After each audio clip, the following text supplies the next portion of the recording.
कोई भी कांग्रेस के साथ नहीं है। मैं सीधे राहुल देव जी के पास चलता हूं। राहुल जी, मुझे एक बात समझाइए, post poll violence West Bengal के अंदर हुआ, बाकी पूरी पॉलिटिकल पार्टी खामोश, सिर्फ बीजेपी बोलती रही। उधर लखीमपुर खीरी में जो किसानों पर गाड़ियां चढ़ा दी गई, एक मंत्री पुत्र के द्वारा ये आरोप लगे हैं, मैं ये नहीं कहता कि उन्होंने चढ़ा दी, ये आरोप लगे हैं, उस पर बीजेपी का कोई ट्वीट नहीं। तो क्या वाकई पॉलिटिकल पार्टी सेलेक्टिव हिसाब से मानवाधिकारों को देखती है?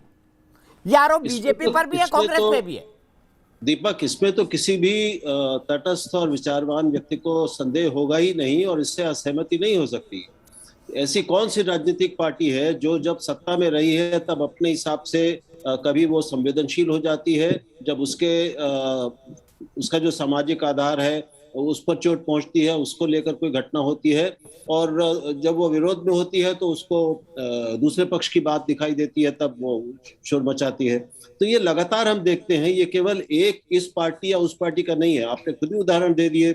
आपको कश्मीर में एक अलग व्यवहार में दिखेगा, उत्तर प्रदेश में अलग व्यवहार दिखेगा, पश्चिम बंगाल में अलग व्यवहार दिखेगा, असम में भी बहुत हिंसा हुई है, वहां पर अलग व्यवहार रहा। मानवाधिकार के नाम पर जो कुछ विरोध प्रदर्शन और विरोध हुआ, मैं उस व्यवहार की बात कर रहा हूँ।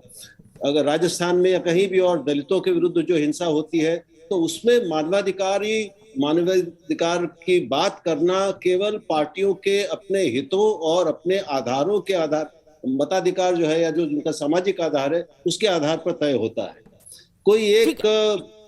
कोई किसी का हाथ नहीं रोक सकता, आप किसी का बोलना नहीं रोक सकते हो। ये लोकतंत्र है, सबको अपने तरीके से मुद्दे उठाने और बात करने की आजादी है।